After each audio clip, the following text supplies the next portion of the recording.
Hey, everybody, welcome to the Tech Shaman Show on Area 52 TV. I am back with another great guest. We're going to continue the series that I started from last time. We had Topher Morrison on from Tampa. He is a hell of a guy that will help you with your wonderful, wonderful, wonderful world of getting your influence out there, right? That's what we're looking for. So today, I'm bringing on a special guest. I do her show. I'm very proud to say that I do her show. This lady knows more about writing books than anybody that I know. And I'm always being told, as a business owner, you should have a book. Now, a lot of us are really good at what we do, right? We're good at running a business, or the tech side. Like me, I got to say that I think I'm pretty good at running a station and a TV studio and production.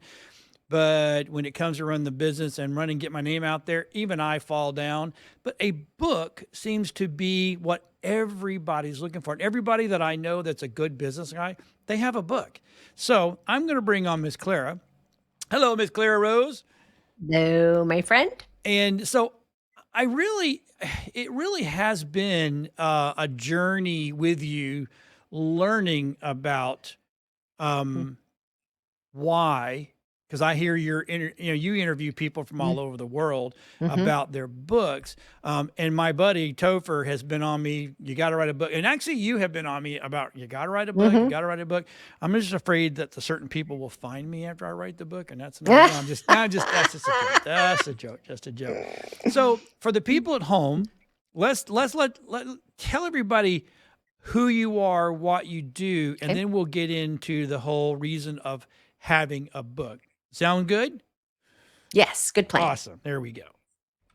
Okay, so my name is Clara Rose, and I am the founder of Rosedale Publishing. It is a hybrid publishing company. And I'm also the creator of the Savvy Author brand, which is just dedicated to helping people become authors in a savvy way, or an author-centric way. And I really help professionals and business owners to create a book that they're going to use as a tool for their business, ministry, cause, or brand. So whatever they do, like John was talking about, whatever you're a professional at, right? You know that piece. The other piece is, how do we make that into a tool to impact your business, impact your brand, whatever it is. So that's why people are always saying, oh, you need a book, you need a book. What they're really saying is you need a tool in the form of a book, because that's how we build influence. So that's a great way of putting that. I mean, I'm the same way with podcasts. I think the podcast is a tool to help you get your name and your business and what you do out there. Just last week, I was talking to a young lady, and she goes, "Oh, I've been thinking about doing a podcast." And I'm like, "Well, is it going to be a business podcast or is it going to be a personal?" She goes, "Kind of a little bit of both." And then she goes, "Well, I just really don't know how to use it." And then I went right into by putting your podcast out there and getting yourself out there, you actually create yourself as the expert in your field. And then before you have a meeting with somebody that you've scheduled something with, you are, send them a video, kind of let them get to know you type of deal. And then when you meet with them, it's like they're meeting with an old friend, and they just absolutely love that. So would a book be the same kind of tool? It can be the same kind of tool. If your book is well done, which just means work with a professional, right? Don't try to just figure this out on your own. Work with a professional that can help you capture your voice, because the ultimate goal is to have someone read your book and then meet you and go, oh my word, it was like sitting across the table from you having a conversation. It should sound like you. It should reflect who you are in your character. And that is a process, right? And you need a professional to help you capture that. But that's absolutely the same thing as sending somebody off to watch videos, right? It's so that you can make a human connection with them. And then when you meet with them in person, it's like, oh, I already know you, right? Remove some of that scary first time stuff, right? human connection is made. So just like a podcast is just done through the written word instead of video. Okay. So one of the things that I honestly believe that stops any of us, it stops me, is it's scary to literally Mm, sit down and go, okay, I am going to write a book. I wouldn't mhm, even begin to know where to start. That I mean, it because it's daunting. You're like, okay, so mhm. It's and true. and I think this is the reason in my world. This is a reason a lot of people won't come on to a podcast or they won't do an interview, but yet they'll stand up in front of 50, 60 people and sound like an expert. But when they stand up in front of a camera or writing a book, Mhm, you got to make sure that you know what you're talking about. mhm. I mean, does that make sense? Absolutely. That's absolutely true. And when you capture it on video or you capture it in writing in a book, it lives on, right? It lives on. It's not just you standing up speaking in front of a number of people or a few people or thousands of people, and then when it's over, right? Right. Video and books live on, right? They could have ultimate a book could live on for generations, right? Somebody could find your book, 100 years from now. Right? So there's a permanence to it, and that terrifies people. It does. Um, I know that I know what I know, right? I mhm, know. But sometimes it just is scary as I'll get mhm, out to get up and go, "Oh yeah, I can do this and I can do this and I can show you how to do this," because and then you put that on written word. You're like, you're mhm. there forever. And you know there's always going to be those people out there that go, "Well, that's not right," because everybody's going to disagree with Yeah, whatever you say. So right.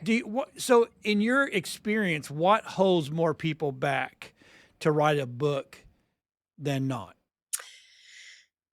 I hear this a lot. People say, I don't want to write a book because there's this thought out there that, oh, what do you want to be known for? Write your book on what you want to be known for. Well, maybe they don't know what they want to be known for. Maybe next year they're going to change careers and they want to be known for something different. So I think that's terrible advice to start with. So that scares people like I don't know what I want to be known for, or they think I have no idea where to start. I don't know what to do to make this happen. So people will, if they have the courage, they'll sit down in front of the computer or with a tablet or whatever, and they'll just start writing. And 10 years later, they're like, okay, I'm still working on my book, or 5 years later, or whatever it is, they're still working on their book because they didn't have a process to follow. They didn't have any guidance. They just jumped in. I'm going to just do this and just made it up as they went along. And I think people's fear around not being able to pull it off, fear of failing at it, or fear of putting something out there and then having this horrible regret later, Right. whether they, for Okay. whatever reason. So now, are you a ghostwriter as well? I don't know if that term is still Yeah. exists as a Yeah, true it name. does. Okay, it Yeah, does. yeah, I can ghostwrite for sure. Some people only ghostwrite. I ghostwrite and co-write with people. Okay, So my business model is a little bit different. A lot of ghostwriters will, you hire them, give them the topic, and then they just go do the research and write the book. So okay. to me, that is not a good tool for No. your business, right? Because it's not your words, it's not your thoughts or ideas, it's not about you or even by you. It's Right. and they all sound so similar, right? It sounds generically made, like the new AI thing. People are writing books with AI. Well, guess what? We can all tell that it was written by AI and it wasn't you, right? Okay, So so I wasn't gonna go there yet. I really wanted to kinda hold that till the end, but let's so what is yeah. your true opinion on AI and AI work? So AI, I think, can be an awesome tool for ideation, Okay, right? Research, development, those pieces. I don't personally use it, but like my assistant will use it to come up with ideas for social media posts and some of those kinds of things. I have a couple of times, just if my brain wasn't expanding enough on a topic, I would just like pop it into um, chat GPT or whatever and just ask for ideas around it. And then the ideas that it gives me, I expand on it. Right. So what people are doing that I think is not positive is they're just letting it do all the work, right? Just giving it a topic and Right. just letting it run away, right? And the problem with that is it's really just a highly sophisticated search engine, right? It's not Right. a thinking Right. entity. There's no Yes. soul, no Nope. person behind it. It's just this fancy search engine that goes out to the world and finds what the common answer is around things and then speaks to you with the answer as though it's human. But it's Right. not. It's really plagiarized from a bunch of different people. Right. So you don't know if the things that are saying, they could be direct quotes from somebody else's website, from somebody else's book, somebody, right? Oh, And you don't never know. thought of it that So way. Yeah. plagiarism at its finest, high-tech plagiarism is what it High really tech boils plagiarism. down to. Yeah. Yeah. So Okay. I'm not a huge fan, if you can Okay. tell. Nope. I mean, And go ahead. when you publish a book that any part of it has been created with AI, you must disclose that. Really? All right. Yes, you I didn't must know that. disclose Okay. any of it's created. Yes, and when you like the software that I'm using, when you upload a new version because I found something I didn't like or Right. whatever. You upload a new version, it'll ask you again, is any part of this AI generated? And you must disclose if it is, Wow. Okay. because it is a form of plagiarism ultimately. So, So I mean, the only thing that I use AI for really is I'll take this show like we're going to do this show, and I'll mhm, put it into Adobe, and I'll have Adobe do a transcript, and then I'll take that okay. transcript and I'll put it in AI and say, hey, write me a good show synopsis of this show From that. starring blah blah blah blah blah blah, and trust me, it does a way better job than I do. So So, and I think that's fine because you're giving it the content right, and asking it to make it pretty. And then yes, you're looking at it and you're able to look at it and say, that's not exactly what I was talking about, right? right, Or modify right, it in some way, right? You missed the mark on that. yeah. But when you just turn it loose to go plagiarize, right? Pull from everyone else to come up with Right. ideas, and then you use those ideas and call them your own, that's where the I can problem see is, that. in my opinion. Okay, so now I've decided to do a book, and I Okay. go, okay, I want to do a book, but I need to talk to Clara first. And how would you start that process? So we always like jump on a Zoom call, right? I like to see people's eyeballs when I'm having a conversation with them. We'll Yep. jump on a Zoom call and then talk about their book idea. What is it that what you have for a book idea, and what is this tool going to do? Right? That's like step one. We want to create a book to use as a tool for something.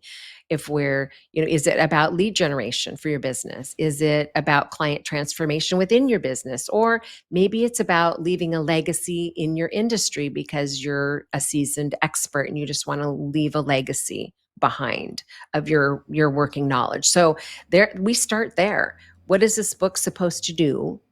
And what is your idea? And then if you're like, okay, let's do this, and we do a contract and we jump into the process, we will go through several sessions. Normally we do them on Zoom unless you happen to live in the Tampa area and we can do them in person, but we would be going through pulling all the ideas out of your head. So ideation first, and we call that brainstorming. We would brainstorm all of the topics that are going to go, your ideas for your book. We'll flesh some of that out. And then the next thing we'll do is we'll put them into a blueprint for you to follow, which is an outline um, of every single piece of your book. And then we would create them one piece at a time. So, for instance, if you knew you were going to write chapter 1 about Sasquatch, right?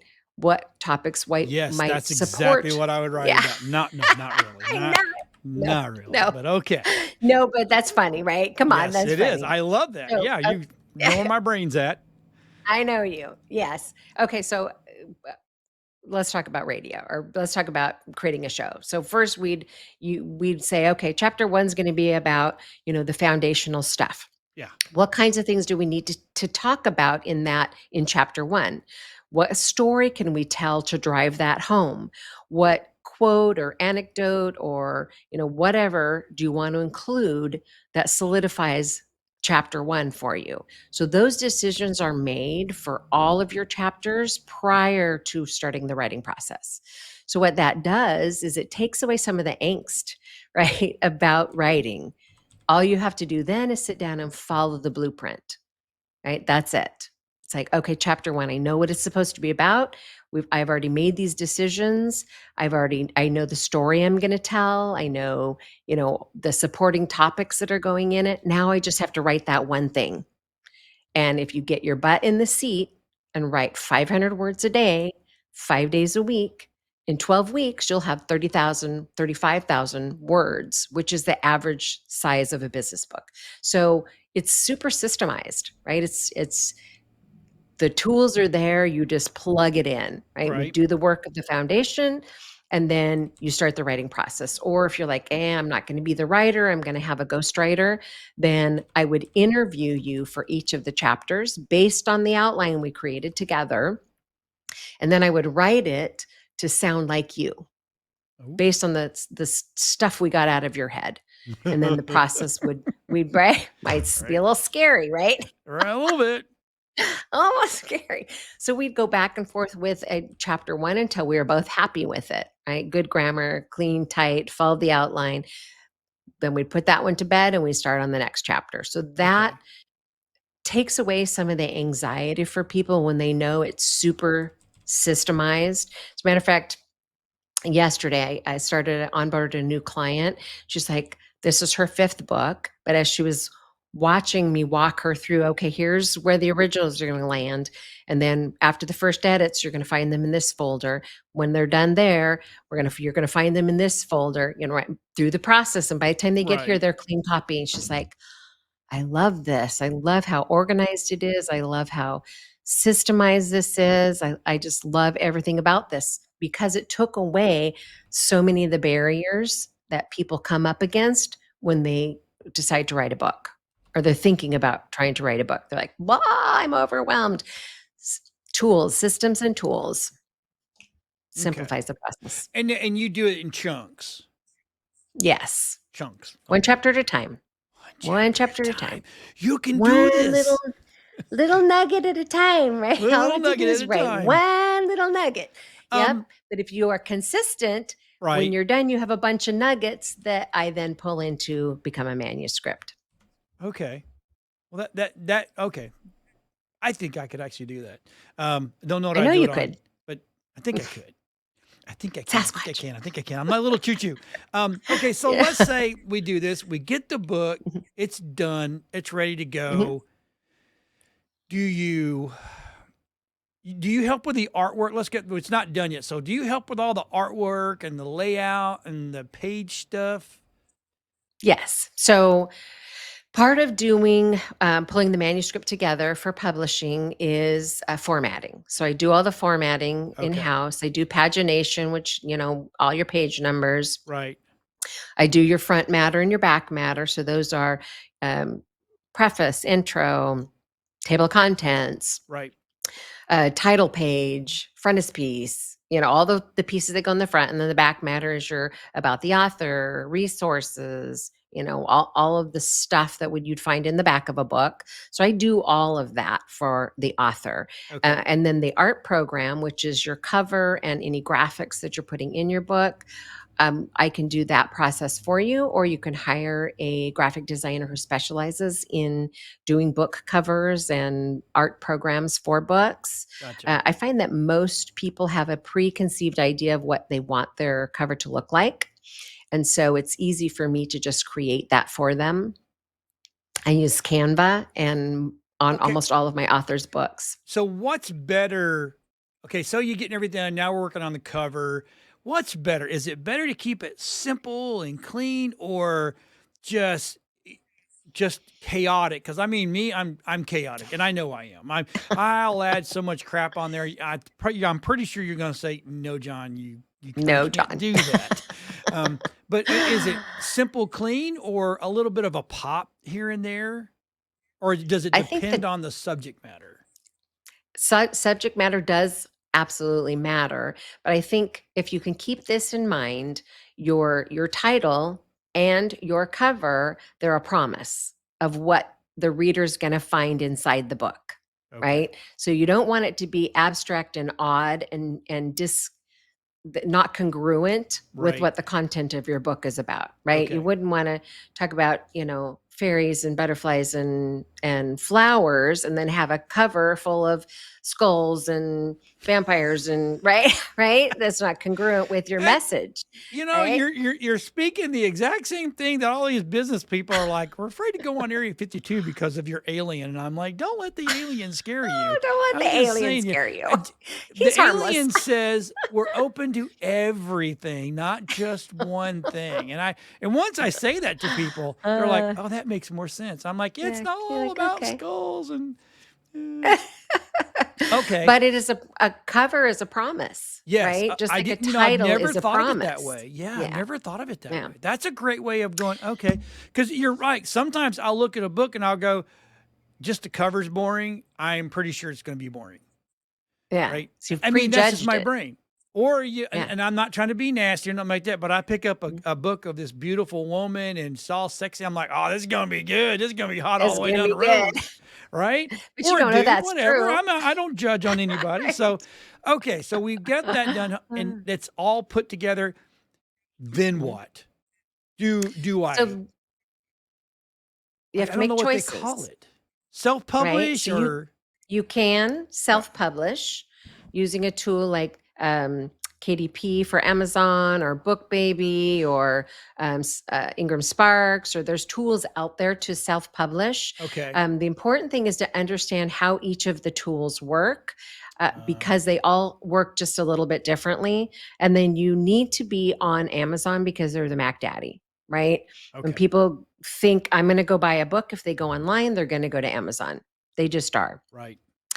And you want to be in bookstores. If someone's I'm going to, Books a Million, Barnes and Noble, whoever's still out there in the online, in the retail book space, there are fewer and fewer, sadly, at this point. But if that's the kind of person that they're going to go to the bookstore for it. So you need to be available in the bookstores as well, if not on the shelf, at least on the distribution list that allows them to buy it. So Right. So is that those two something? things are important. Is that something your Rosedale does? Yes. So we Okay. set you up in such a way. That's what makes us a hybrid publisher, actually. Okay. We don't you don't have to self-publish, and you Right. don't have to find a traditional publishing house. We act like a traditional publishing house, but give you the benefits of being self-published. Okay. Right. So we get you on Amazon and we get you into expanded distribution so that you can be found in a bookstore, or at least on the distribution list by the bookstore. Okay. Those are super important pieces. People think, okay, I could have this published in China, and you can, right? For dirt, have it published in China, order yourself 5,000 copies. Right. Good luck. Right? Good Because luck. how are you going to get those? They're going to live in your garage while you try to Right. figure out how to sell them. There's a better way, right? Yeah. There's a better way. So Because I would never want to you need a be professional. right. I would never want to be that person that's got, well, I wrote a book. Really? How many have you sold? I said, let me go check the inventory in my garage because that's where they're all at. Right.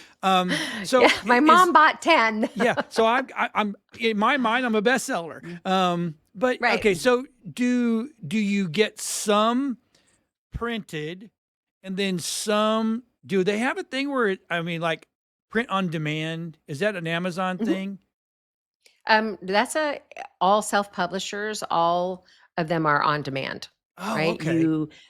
BookBaby, Ingram Sparks, all of them are on demand So I don't have publishing to send them a tools. whole cases and cases of books. No. Oh, As people buy them, right. they produce them and they ship them. You don't have to be involved in that at all.